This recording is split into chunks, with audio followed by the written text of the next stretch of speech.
I'm here in this mobile studio in a van. We're going to travel around the country over the next 5.5 weeks. Tonight, I'm here in Ashfield. I've been today earlier in Bolsover. So I'm spending my day in Derbyshire, Nottinghamshire, the East Midlands, an area that tends to vote for Labour MPs, but tends now not just to vote for Brexit, but also to have MPs who, despite all their promises in the 2017 general election, now all support Remain, want a second referendum with a choice of Remain v Remain. So the point of this is to get my reflections as I go round every day, but more importantly, to get your thoughts, views and your questions. So we're streaming live on Facebook, on Twitter, on YouTube, and I welcome your questions.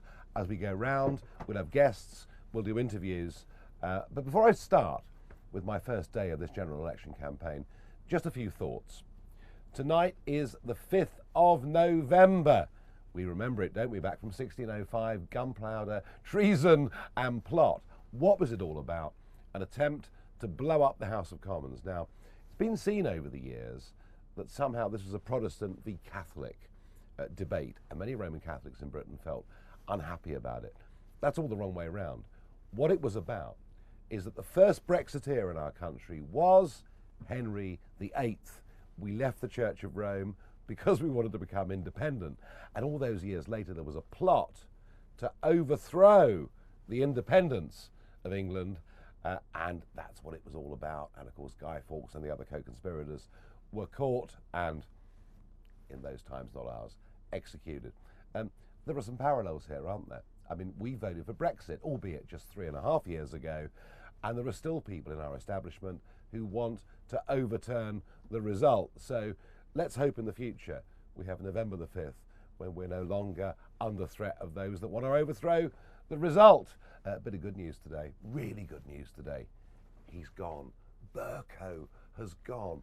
That preening, self-important, ghastly man that's been our speaker for the last 10 years, who rather than being a nice neutral umpire respected by all, decided that he himself had to become a political player, and boy wasn't he. At times going back to 1604, even before the Gunpowder plot, and creating precedent in his judgments, at other times making it up as he went along and allowing backbenchers, not the government, to put legislation down before Parliament. Not just that, giving us his views on President Trump and many other things. Oh, and I almost forgot, the car sticker that said the B word to Brexit. And the B word, which I won't repeat, because I think, it's all well and good having fierce political debate, but the depths of vulgarity that the Liberal Democrats have sunk to, I think we're a little bit better than that as a country. The other little thought today, and it's gossip, it's rumour, but the city and the financial press are full of stories about just how much trouble Deutsche Bank are in. Their share price has fallen 25% in the last year, and I'm not saying they're going to go under tomorrow, but lots of stories about their liquidity crisis. And I think, if I really think about Brexit, we're tied to something that is failing economically, not succeeding politically, that has a currency that has divided Europe from north to south, and in the end isn't going to work. A friend of mine said, Nigel, don't worry about it. It doesn't really matter because the train's going to hit the buffers. Well, the answer is, I don't want to be on that train when it does hit the buffers. So today, day one. Now, you may well know, I've said I won't stand as a candidate. I've got to tell you, tonight I'm feeling liberated by that decision. Why? Well, someone said, oh, Nigel, really? Mrs. May, she stood as a candidate and led the general election in 2017. Yeah, sure, in Maidenhead, a safe Tory seat where a pig's bladder on a stick could get elected for the Conservative Party. We are just 6 months old. And for me to try and win a seat would mean spending nearly all of my time in that constituency. I reckon I'm far better off touring the length and breadth of the UK over the course of the next 5.5 weeks, putting out 3 big key messages. Started off this morning in Bolsover, in a boxing gym. I'm here tonight in Ashfield. I've been out doing street walkabouts. 3 big messages for me in this campaign. Number 1, 5 million Labour Leave voters, you have been completely and utterly betrayed by the Labour Party.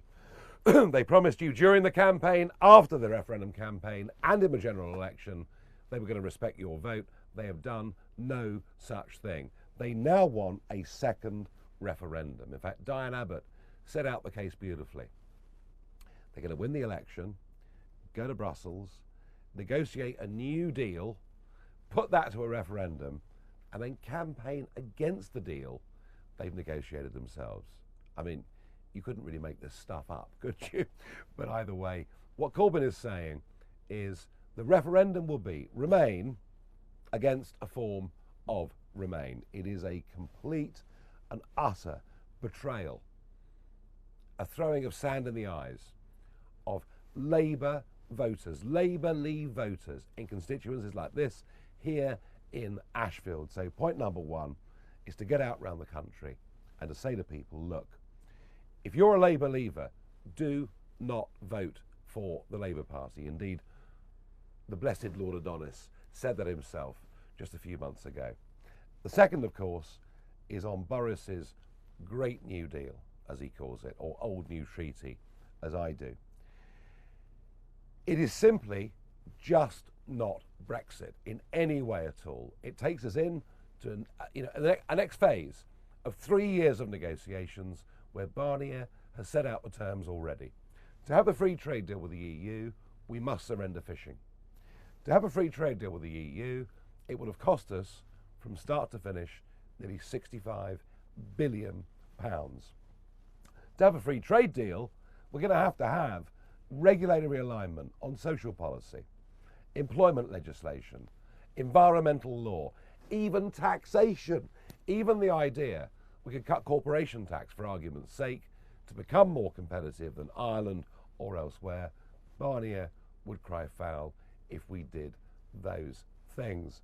So you look at it, and frankly, it isn't leaving at all. It does not get Brexit done, which is what Boris is telling everybody. And hey, isn't that tempting? 3.5 years of torture. Let's get Brexit done. Thank you, Boris. Isn't that great? But the truth is, it leads us on, as I say, to a minimum of 3 years of negotiations of a trade deal whose terms are already unacceptable. I've said to Boris, ditch the deal. But I would say this tonight, at a minimum, absolute minimum, guarantee us, Boris, that we'll be out next year, that we'll be out in December next year, either with a trade deal with no political strings or with a genuine, clean break WTO Brexit. I wonder whether he will. Mind you, he told us we were leaving on the 31st of October, do or die. So whatever he says, whatever he does, it's going to be very difficult to believe him. This the man who twice voted against Mrs May's EU treaty, telling us it'd be a suicide vest around the necks of British democracy, telling us it would lead to vassalage. Then on the third time of asking, he voted for it, and now as Prime Minister, he's picked it up and kept 95% of it. So trusting Boris on this issue is difficult. I think Boris Johnson wants to use Brexit as a means of becoming Prime Minister for the next 5 years. Who knows? Nominations close in 12 days' time. He may move towards our position. We will see. Because what's for certain, despite everything you read in the press, is the Brexit Party candidates are full of vim and vigour and energy. They are up for this fight. Of that was no question. The third reason I'm doing this, and the third reason I will be, and I've got 60 events booked already around the country, my second one about to take place here in Ashfield in a moment. The third reason is, in a democracy, people deserve a choice. And let's bear in mind that Remembrance Sunday is coming up this weekend. Our forebears fought for the right for us to be a free, independent nation who made their own decisions about their future, and that involves choice. And in this election we have a choice. In fact, there's 4 choices on the menu. Number 1, the Lib Dems. Jo Swinson, who today told us she's going to be the next Prime Minister. I mean, ha ha, don't put too much of your hard-earned dough on that. But Swinson is simple. Vote for us. We will revoke Article 50. We will scrap what was the result of the greatest democratic exercise in British history. Option 2, the Labour Party, who think you're cretins if you voted to leave, and you must vote again. And we're giving you a great choice. It's Remain or Remain. Then we have Boris, blustering Boris, who would die in a ditch, who's offering you a Remainers Brexit from which we will never truly be free. Then there's the Brexit Party saying, we want to honour the result. 17.4 million people saying we want to leave the institutions of the European Union. And that's the third reason I'm doing this and going all around this country, is to make sure people have that choice on the ballot paper. Whether they take it or not is entirely up to them. But in a democracy, they do at least, I think, deserve that choice. It's early days. But I would say this. For me, the main target vote for the Brexit Party, and of course, Euroscepticism crosses all the old divides of left and right, but I do think those 5 million Labour Leave voters have been absolutely betrayed in every way. Now, joining me in this, our first live broadcast of On the Road, and we are literally on the road, is Martin Daubney. He's our prospective parliamentary candidate for this constituency I'm in now of Ashfield, where the sitting Labour MP, Gloria De Piero, is standing down. Yeah. And Martin, we've been out on the road today, haven't we? Do you know what? It's just been an amazing time. We've eaten fish and chips. We have. We've been bought pints of beer in a pub. Yeah. Cake. I mean, the chances of our weight going down are about 0. Yeah, you've already warned me about this. But you stood in the European elections. Yes. And for those that don't know, Daubney here, who is a hate figure to some, Oh, thank you. was the founder of Lads magazine Loaded. Tell us about that, Martin. Well, that was a tremendously great period of time. I was there for 8 years as the editor. We were the magazine that people loved to hate. In fact, we were almost like the Brexit Party before it existed. We specifically existed to annoy all the right people. We were torching snowflakes before the term was even invented. We were always on the receiving end of lovingly crafted fan letters from feminists, Guardian readers, you name it, we offended them. When I left there, I became a bit more thoughtful. I got involved in men's mental health work, charity work. I started campaigning on the forgotten working class kids, particularly boys in Britain who had no political representation. I was speaking in Parliament, oftentimes as close as this, to Tories, to Labour MPs who nodded approvingly and did nothing.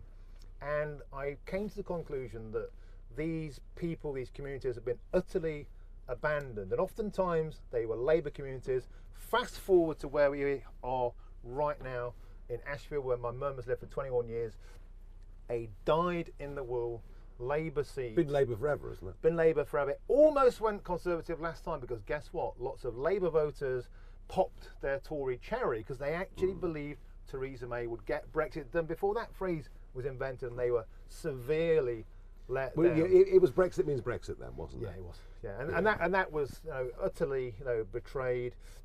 De Piero is an interesting one because here we have the embodiment of everything that went wrong with Labour. Voted to remain, campaigned to remain, voted for the Ban Amendment.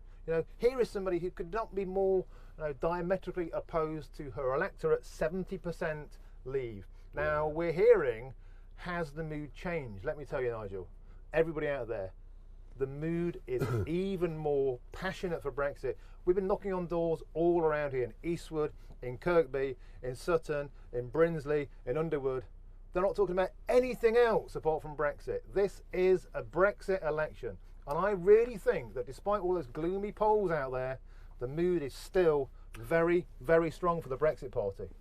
I don't doubt that for a moment. I don't doubt people want Brexit to be delivered. But there are two problems. Yeah. One is Boris is masquerading as Brexit, and I've discussed that already on this first show of On the Road. Yeah.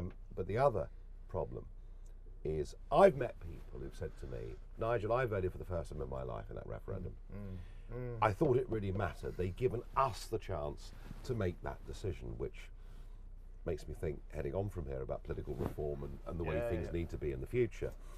But they say, look, we voted in that, we've never voted before, it's not been delivered, why should we ever vote again? There is certainly a lot of apathy, but there is also a lot, just like in the Euros. You remember that mood where we had so much anger that with a 5-minute conversation, we were able to rekindle that political drive. And I think we can definitely do that in Ashfield. Apathy, I think, isn't so much an issue here. There is still a huge amount of rage, and guess what?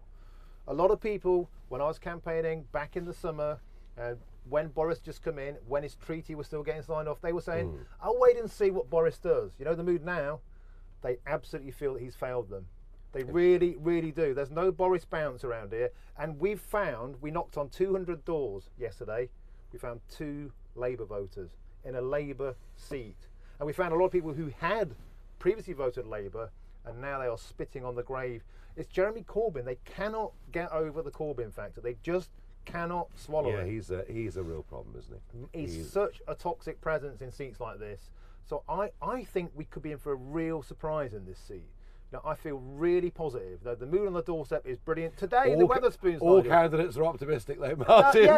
And you've got to be. But away from the bubble, yeah, away from the headlines, away from all the rubbish you get on Twitter, when you talk to people on doorsteps, it's a different galaxy. That's the point of you being on the road, meeting voters, getting out into provincial towns, the Midlands. Tomorrow you're up north. The mood is so different. And I still think it's really buoyant for us. I really, really do. And tonight, sold out in a matter of hours. We're in there very soon. Yeah, we are. We're in an old colliery club is where we're going to be. Right. It's Bentic Miners Welfare. Yeah. It's one of the last miners' welfares around here. My dad's coming down, who was a miner for 47 years. So we're going to have a few jars together after this. To me, this is my homeland. It's my spiritual homeland, and it's a spiritual homeland of Brexit too. Yes. It really is beating strong out here, and the mood's really buoyant. And I can't wait to get started. Can I raise something with you? Yeah. Which has not been debated or discussed in British politics now for over 3 years. Yeah. It's a word that if you dare to even touch upon it, you get demonised. I know, I've had years of it. But isn't it astonishing that immigration has completely disappeared? Yeah. The other parties don't want to discuss it. The Labour Party at their conference voted for free movement to be extended to many other parts of the world, not just Europe. Boris wants to have amnesties for illegal immigrants, and I would argue the 39 dead people, mostly from Vietnam, that we saw in Grays and Essex the other week were a result of a country that says if you come here illegally, we're never going to send you back. How do you sense in this area? I mean, one of my thoughts is this. This is sort of coming to you quite cold. You've not been briefed on this. Yeah. I'm struck with the health crisis. I'm struck with the infrastructure crisis. Yeah. I'm struck with the fact that our population is heading inexorably towards 70 million by the end of the next decade, and that nearly 80% of that is a direct result of immigration policies. Do people care about this anymore? They do. So today, you remember in the fishing shop back there, we had a very impassioned chat with a guy who was saying, why is nobody talking about this anymore? And a lot of people are saying that, and the political class and the media class, I think, are afraid of having a conversation. And I think we're back where we were before Brexit. That's right. Because it wasn't allowed to be talked about. Precisely. And the BBC denied a conversation on that for decades. You know, you started that conversation and you were immediately branded a racist and a xenophobe. But the point is, you were saying what people were thinking. Now, it's been brushing under the carpet again. Labour's decision to open the doors to the world is absolutely being talked about in Ashfield. They're going, what the hell is going on? Is this true? And isn't it funny how Labour has suddenly gone quiet on that? So it went down like the proverbial. And so the Tories under Boris, who of course has always been pro-free movement. It's very interesting, Martin. I tell you what, folks, immigration was the #1 issue in British politics for several years. I'm going to say this.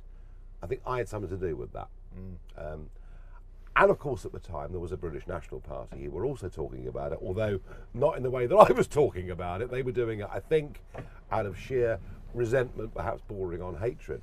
I was doing it about numbers, about reasonableness, about saying, why don't we have a sensible points-based system, doesn't discriminate against Australians and Indians in favour of Romanians, but treats the world equally. And I tell you what, over the course of the next few weeks, I'm going to start talking about this, because it's about time we jolly well did. Martin, thank you. Absolute pleasure, mate. Yeah. Very good luck. Here in Ashfield, here in the old coal mining areas, about to do an event in a colliery club, way outside the Westminster bubble.